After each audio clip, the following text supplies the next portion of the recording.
Hello, everybody. I'm Michael Millerman. Good to be with you. Today we have 3 articles to go over. Before I do that, you see that you can follow me on Twitter if you'd like, at @M_Millerman. And I have a School of Political Philosophy, millermanschool.com, courses on Dugin, Leo Strauss, Martin Heidegger, Plato, Aristotle, and others. Check that out if you'd like.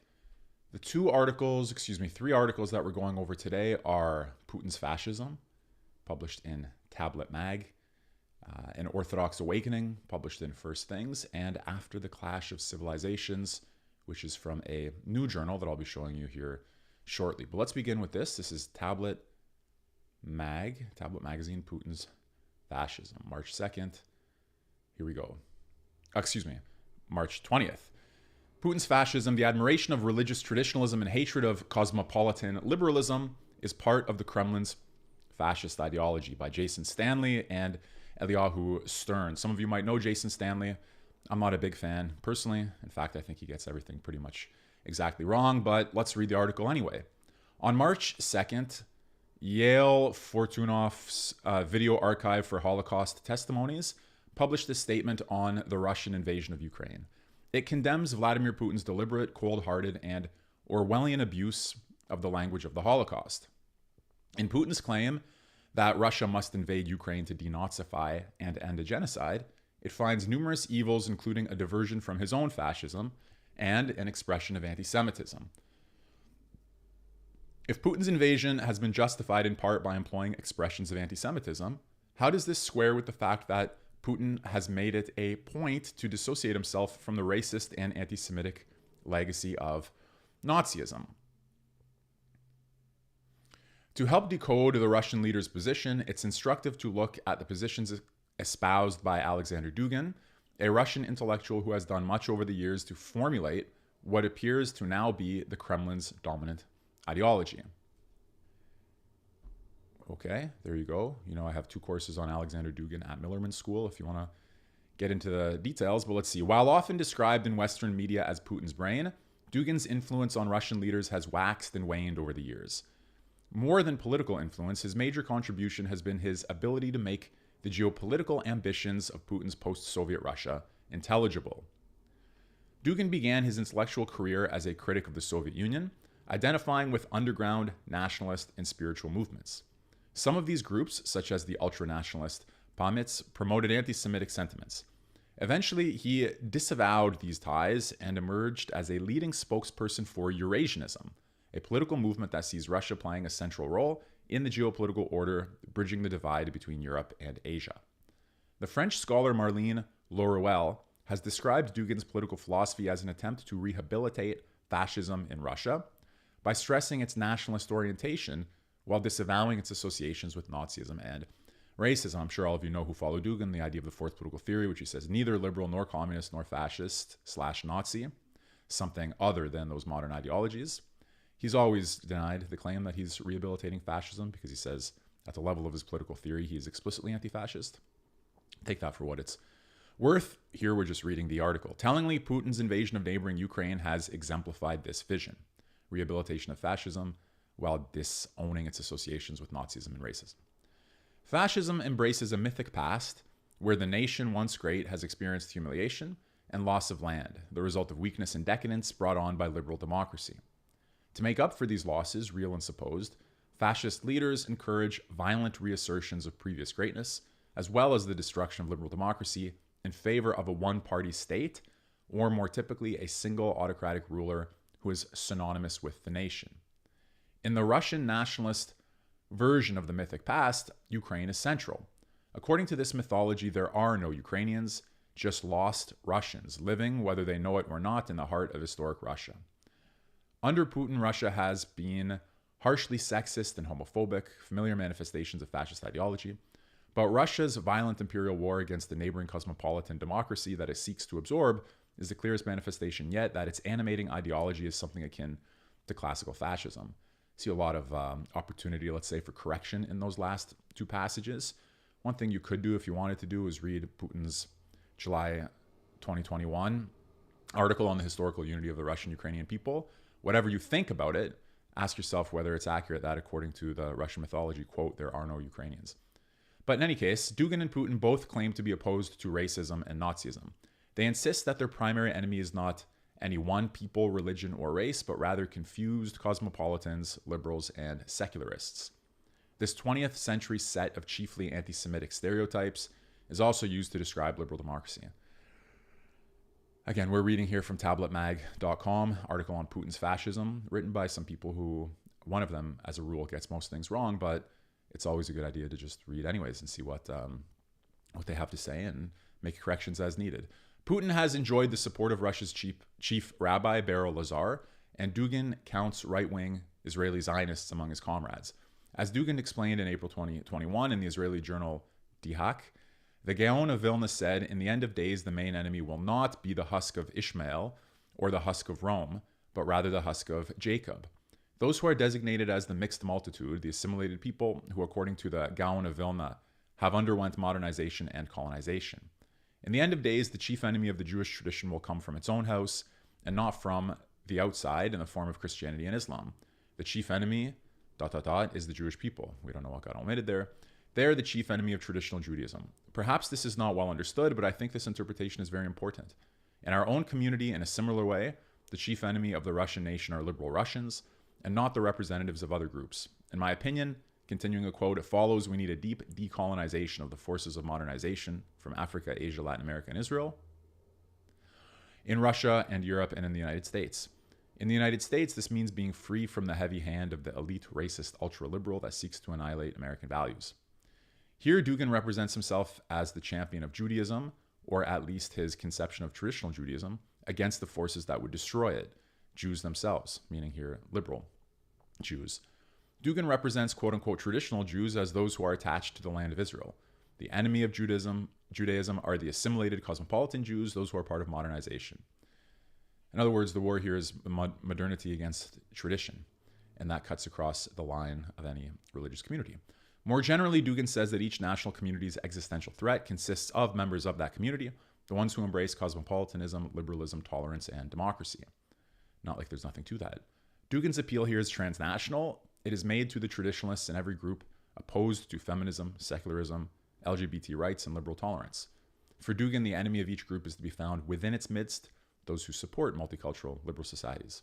Traditionalists can and do operate within the parameters of liberal democracy, of course, but in the new Russian fascism, traditionalism is seen as inconsistent with and opposed to liberal democracy. Well, again, as all of you know, or if you don't, I'm telling you that Dugin's fourth political theory explicitly anti-liberal, so no surprise there. We're reading the article Putin's Fascism from Tablet Magazine, tabletmag.com.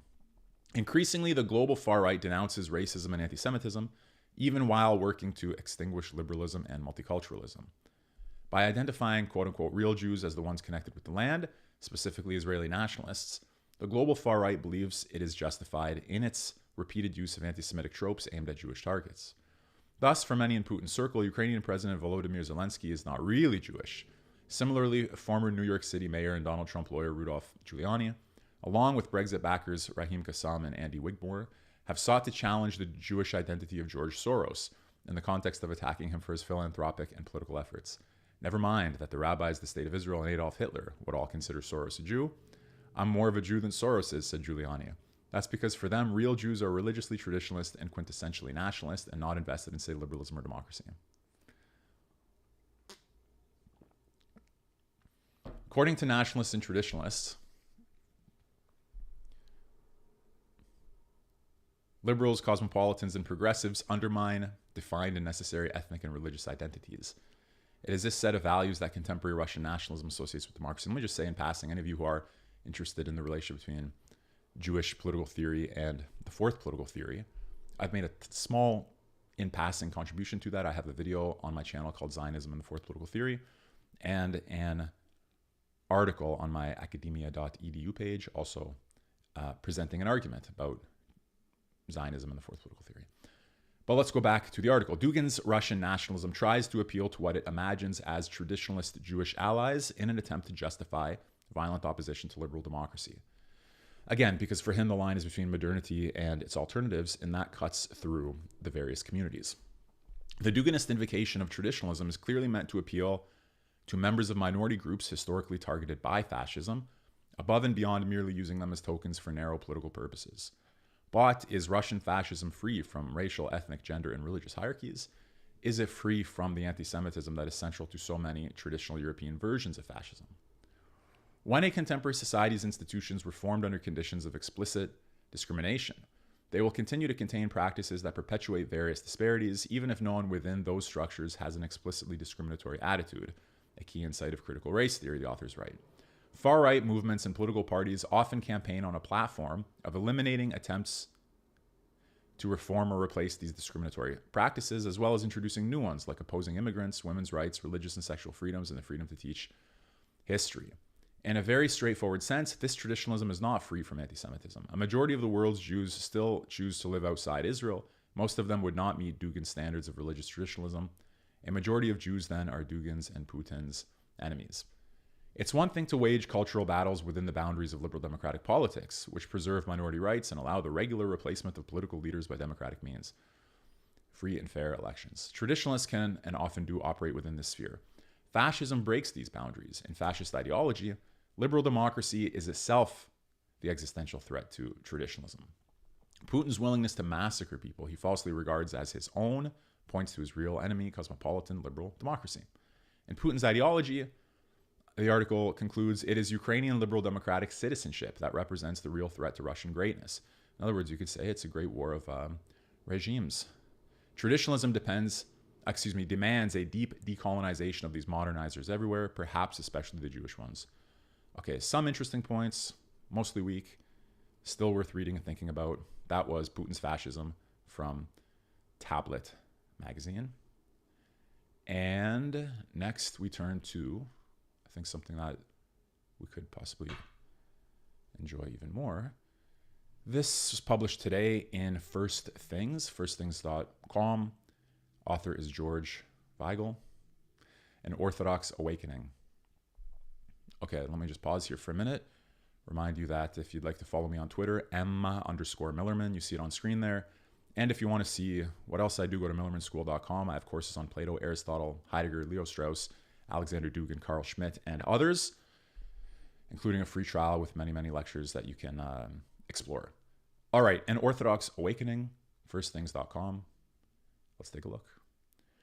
For 2 years, the two leaders of the Russian Orthodox Church, with whom Pope Francis met by video conference on March 16th, Kirill, Patriarch of Moscow, and All Rus, and Metropolitan Hilarion, the church's chief ecumenical officer, have worked to buttress Vladimir Putin's efforts to reconstitute a simulacrum of the Soviet Union in the name of a Ruski Mir, Russian world. Kirill and Hilarion's efforts have run the gamut from falsifying the history of Eastern Slavic Christianity. I think we're in for another attack on Russian world orthodoxy here. Falsifying the history of Eastern Slavic Christianity to the virtual beatification of President Putin as a figure providentially ordained to save the world from Western decadence and liberalism. Most recently, Kirill blasphemously blessed a war of aggression with holy icons. This shameful enterprise has now been forthrightly rejected by some 500 Orthodox scholars throughout the Eastern Christian world in a declaration on the Russian world teaching. Well, look at that. We read that in yesterday's live stream, whereas this article came out today. So we're right ahead of the curve, or with our finger on the pulse. The declaration unambiguously deplores the Russian world ideology as a form of religious fundamentalism that is totalitarian in character. Orthodox believers who espouse this ideology cease to be members of the Church of the Gospel of Jesus Christ, the Apostles, the Nicene Constantinopolitan Creed, the Ecumenical Councils, and the Fathers of the Church. In a word, the Russian world is a heresy, and from that vile and indefensible heresy have sprung the shameful actions of the government of Russia in unleashing war in Ukraine with the connivance of the Russian Orthodox Church. We read all those accusations in the piece yesterday. The declaration goes on to condemn and reject 6 pseudo-theological facets of Russian world ideology. I'm not sure I want to read these 6 just because we covered them extensively in yesterday's stream, so let's just go to the end of them and see what the author concludes. Putin's savage war has altered so many things on the world political stage that its effects on Eastern Christianity may be overlooked. The sea change that may be underway there is of great importance, however, for 2 reasons. For more than a decade, Russian imperial bullying has been paralleled by the bullying of other Orthodox communions by the Patriarchate of Moscow as it seeks hegemony in the Orthodox world. But because of his pusillanimous actions since the invasion of Ukraine on February 24th, Patriarch Kirill's moral authority is now at the sub-basement level. I wonder whether that's just editorializing, or whether that's reflected somehow. Is his moral authority as low as is claimed here? As Putin's missiles have shattered Mariupol, Kirill's acquiescence in barbarism has shattered Russian Orthodoxy's campaign to be first among Orthodox equals. Okay, I get the claims here and the accusations somehow. I have some suspicion, but let's go on. The declaration on the Russian world teaching also opens important ecumenical possibilities, especially in fostering a dialogue on social doctrine between Orthodoxy and Catholicism. Remember, we're reading here from firstthings.com, an article called Orthodox Awakening, published today. Through the Putin-Kirill dyad, the ancient Byzantine notion of a symphony of powers between church and state has once again led to the church's corruption, as Russian Orthodoxy plays chaplain to the Tsar. The signatories of the declaration understood that. The door is therefore open to a creative ecumenical conversation on church, state, society, culture, and economy in the future. One hopes the Vatican eventually grasps this. In other words, the author here is calling for the Vatican to seize the moment of a weakened Orthodox church, weakened because it's following the Russian world teaching, therefore losing its moral authority, and to take advantage of that situation in order to open up an ecumenical conversation. The rest of the intentions we won't try to infer. They're not here on the surface. This was an Orthodox Awakening. Not great, to tell you the truth. Again, we had the article yesterday. Hopefully you can combine these two, see whether you found something here worth elaborating on for yourselves. I know this guy is a pretty famous writer, Catholic public intellectual. I don't know a lot about him, so if he's got a long history of commenting on Orthodoxy, I'm oblivious to that. Apologize. Okay, next on the agenda is this. Now let me just reorganize the screen here so it's visible for you. This is compactmag.com. It's a new, I guess we can go to read about them. It's a new publication here. Every new magazine should be an intimation of a possible future, a glimpse of how the world might be. Our editorial choices are shaped by our desire for a strong social democratic state that defends community, local and national, familial and religious, against the libertine left and a libertarian right. I was going to make a national Bolshevism joke, but decided against it. Our name evokes our aspiration and defines its limits. A compact is a political union drawing together different people for a common end. Recollection there of Aristotle's Politics. Oh, I can't highlight that text for you. I'm sorry. It's neither a contract nor a covenant, neither a market relation nor a religious sodality. It depends not on shared blood, but on shared purpose. We're concerned with advancing this properly political form of solidarity. That's probably a typo there. We believe that the ideology of liberalism is at odds with the virtue of liberality. We oppose liberalism in part because we seek a society more tolerant of human difference and human frailty. That is why, though we have definite opinions, we publish writers with whom we disagree. Compact, I'm telling you about them because they're a new magazine and we're going to be reading one of their articles in a minute, will challenge the overclass that controls government, culture, and capital. Whoever does this is bound to be called radical. We do not shy from the label, but we insist on its proper meaning. Rightly understood, to be radical does not mean going to extremes. It means getting to the root of things. That requires talking about class as well as culture, material realities, as well as ideologies. Compact is a membership-supported publication. Its only employees are its 3 founders. Unlike many magazines which rely on foundations and donors, Compact depends on readers like you. Please join our work by subscribing today. And you see here, you have Sohrab Amari, founder and editor of Compact, Edwin Apont, apologies always for mispronunciations, founder and editor of Compact, and finally Matthew Schmitz, founder and editor of Compact. You can read about them here. Okay, that was just to get us ready for this article by Christopher Caldwell. Let me get that on screen for you. That's what it looks like after the clash of civilizations. I'm just going to make it, this is going to look bad on screen, I'm sorry, but I want you to be able to see the text. By the way, thanks for being here. Nice to see everybody, quote unquote.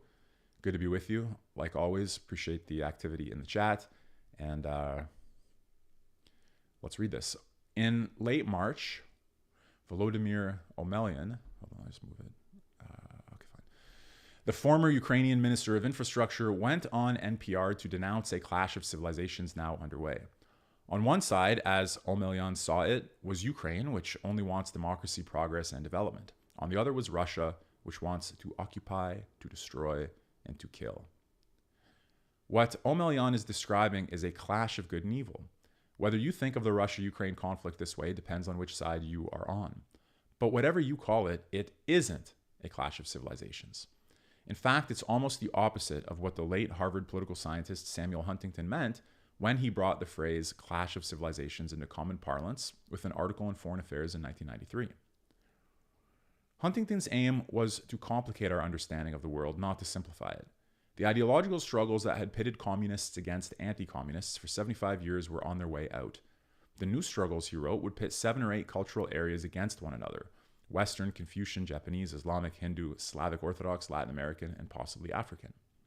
Huntington spent the years until his death in 2008 as a partisan in these struggles, urging the United States to recognize and safeguard the Anglo-Protestant cultural traits that had given America the upper hand. The Clash of Civilizations model proved spectacularly useful for making predictions.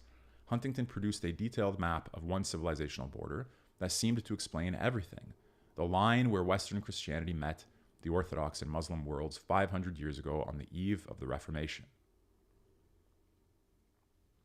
In 1993, that line was a battle line as post-communist Yugoslavia collapsed. It's a battle line today. Follow it north and you'll pass through the middle of Ukraine. One set of frontiers drew Huntington's particular attention. Islam has bloody borders, he wrote. Whole academic departments have been founded to denounce that sentiment, but who could refute it? It explained the conflict between Azerbaijan and Armenia over the Nagorno-Karabakh region, the destruction of the Ayodhya Mosque in Uttar Pradesh, the repression of the Uyghurs. Huntington was among the first Western scholars to anticipate a Hinduization of India and to predict that China, through the sinews of its mercantile diaspora, would soon dwarf Japan as an economic influence in Asia. The Clash of Civilizations theory is brilliant and enduringly useful. But to listen to commentary on the Russia-Ukrainian war is to realize that many important political actors haven't the foggiest idea what it actually means. Granted, it has its paradoxes. While all civilizations go through cycles of quiescence and belligerence, these are frequently determined by non-civilizational factors, especially demographics. Pious, purity-obsessed Islam was the clashing civilization par excellence at the turn of this century, and almost all the claims of its political radicals were made in civilizational terms. But a big part of the problem, as Huntington saw clearly at the time, was a population explosion that had been going on for a generation. The Arab world had produced a glut of military-aged sons and offered them precious few avenues to wealth and social standing. Some sought glory as mujahideen or suicide bombers. We're reading After the Clash of Civilizations, compactmag.com. The shrewd sociologist Gunnar Heinsohn went further. He speculated that Islamic fundamentalism, while sincerely asserted, might be a red herring. The residents of the Palestinian territories, for instance, were not the most religious people in Muslim lands, but in barely a generation after 1967, the population of the West Bank and Gaza bulged to 3.3 million from 450,000. Bombings proliferated. When this wave of men passed from youth into sedentary middle age, however, the problem of terrorism mostly passed with them. By the middle of this century, the population of Africa will double, adding roughly 1.2 billion young people to a straitened economy. Heinsohn and Huntington would predict violence as a result. When it comes, grandiose civilizational claims will be made by those who commit it, but that will not mean it has a wholly civilizational cause. What is unfamiliar in Huntingtonian terms about the Russia-Ukraine conflict is that it's being fought by two countries that are demographically stagnant.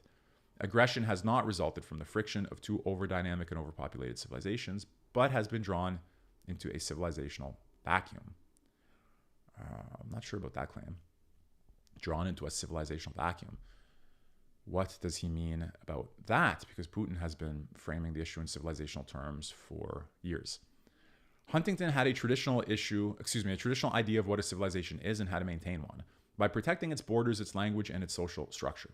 But over the past generation, not a single effective US president has agreed. Washington has aggressively policed the international order it established at the end of the Cold War, but this order treats civilizations as if they are vulgar, not to be spoken of, you might even say uncivilized. Maybe America's deep liberal roots led it to see most civilizational institutions as constraints, as insults to the idea that all men are created equal, as obstacles to human flourishing. Guys, you know, if you follow Alexander Dugin's political theory at all, that some sense, the linchpin of his Eurasianist response to global liberalism is the thesis of the plurality of civilizations. Maybe the more recent American commitment to civil rights, which brings an instinct for backing underdogs, was misapplied in other foreign contexts. For whatever reason, the United States frequently sides with the more civilizationally distant of two warring civilizations, with the colonial world against Europe in the late 40s, with Egypt against France and Britain in 56, with Pakistan against India in 71. It sides with its enemies against its rivals.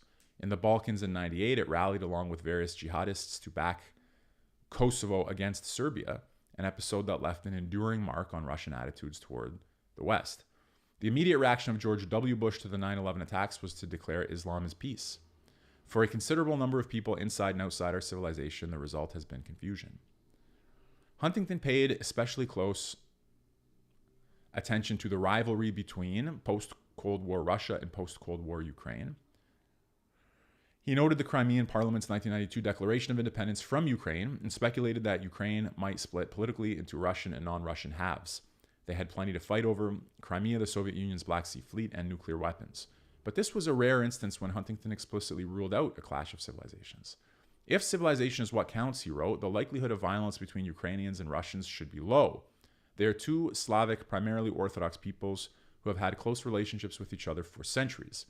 Huntington called this civilizational rallying and suggested the West could use it to promote and maintain cooperative relations with Russia and Japan. One might think that harmonizing the constituent parts of European civilization would have grown easier with time. Both the Eastern Orthodox and Western Catholic Protestant parts of Western civilization have fallen into the demographic doldrums. Both inhabit a global economy. Both use English as a lingua franca. In certain respects, the two sides in the Cold War actually appear to have reversed roles. The Russian Orthodox Patriarch Kirill gave a sermon in early March in which he questioned the values of the coalition opposing the Russian invasion of Ukraine. In order to join the club of those countries, he said, you have to have a gay pride parade. This is the tone of mainstream American anti-communism of the 1960s, mocked by Richard Hofstadter and Stanley Kubrick, then as Kirill is mocked on social media now. Those Americans who lament woke capitalism, meanwhile, are echoing not Saul Bellow's complaints about ideologues undermining cultural institutions, but Alexander Solzhenitsyn's complaints about ideologues running cultural institutions. Why do people mistake the current war for a clash of civilizations? So again, the author here is arguing, as you can see from, claim, I don't want to scroll up because I won't find my spot as easily, but this is an argument that the Ukraine-Russia conflict is not a clash of civilizations, even though that's often invoked to explain it. Huntington was right that battles over ideology were giving way to battles over civilization, but a generation later, ideology has returned to the fore. Attempts to settle on a name for this ideology, from neoliberalism to global capitalism to wokeness, may not have met with much success, but 21st century certitudes have split the world in two, just as communism once did. I never liked this decoupling of civilization and ideology because, in the case of Eurasianism, somehow the two are intertwined. In the 1990s, Huntington developed another analytical tool, one that may be even more useful to us than that of civilizational clashes. He wrote of torn countries. A torn country is one in which a wised-up elite can benefit from globalization, but in which the non-elite parts of the country may pay a price in disruption and insecurity. On the eve of NAFTA, Mexico struck Huntington as the torn country with the most reason for optimism. It had elites eager to join the hegemonic civilization, common people ready to cut them some slack as they did, and a welcome extended by the hegemonic civilization itself. Russia, as Huntington saw, had none of those things. It was a torn country in trouble. Over a generation of globalization, Russia's problems as a torn country deepened to a calamitous effect, as we can see now. It may be even more troubling that over the same period, the countries of the West have all, in their own way, become torn countries too. That was Christopher Caldwell writing in a new magazine called Compact Mag. Let me make sure you can see this on the screen. Everybody gets credit where it's due. This is what it looks like. Compact after the clash of civilizations. And I did not find that convincing personally, but we read on this channel things that, all kinds of things. We also had read this, Orthodox Awakening, brief little review in First Things magazine from today of what we read yesterday about the Ruski Mir, Russian World Orthodoxy. Didn't really add much, I would say, from our perspective. And finally, we discussed, or at least read, this article, Putin's Fascism, in tabletmag.com. Also not something that I found personally particularly compelling. So that's it for now. I'll see what other articles come up over the course of the day. Feel free to leave something in the chat if you'd like me to consider reading out on a stream. Great to be with you again. You can follow me m_Millerman on Twitter, millermanschool.com, courses on all kinds of political philosophers, including a free trial where you can sample full lectures on Leo Strauss, Heidegger, Dugin, Schmidt, and others. Let me just see here in the chat if there's anything I'd like to address. Does Huntington's clash of civilizations theory correlate with Dugin's fourth political theory? Well, Dugin does write that Huntington was right and Fukuyama was wrong. He does write about Huntington in his chapters on civilization and the fourth political theory. And he only thinks that it needs some corrections and some supplementing. So yes, Dugin's fourth political theory does correlate with Huntington's clash of civilizations, with a few qualifiers. Let's see here. Sophia, as usual, hanging around the channel, speaking her mind. Noah had me until not determined by civilizational causes, because then he represents... Okay, should I just put this on screen? Okay, fine. Let's see.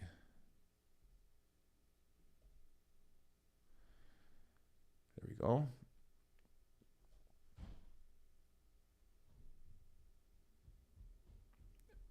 Some more mention of Alinsky. John, something we were reading sounds like it's written by the US State Department. Yeah, these were not particularly profound articles, but again, if there's something topical, I like to bring it up, read it, get it on the record, see what there is to say about it. About Soros. There's a lot here on the Jewish aspect of the conflict. You know, I think one of the most interesting was when Zelensky went to Israel, gave his typical speech, and it was less well received there than anywhere for reasons that are both obvious and worth thinking about. Well, at any rate, guys, it's once again great to be with you. Michael Millerman reviewing articles, and we'll do one again soon. Bye. Take care.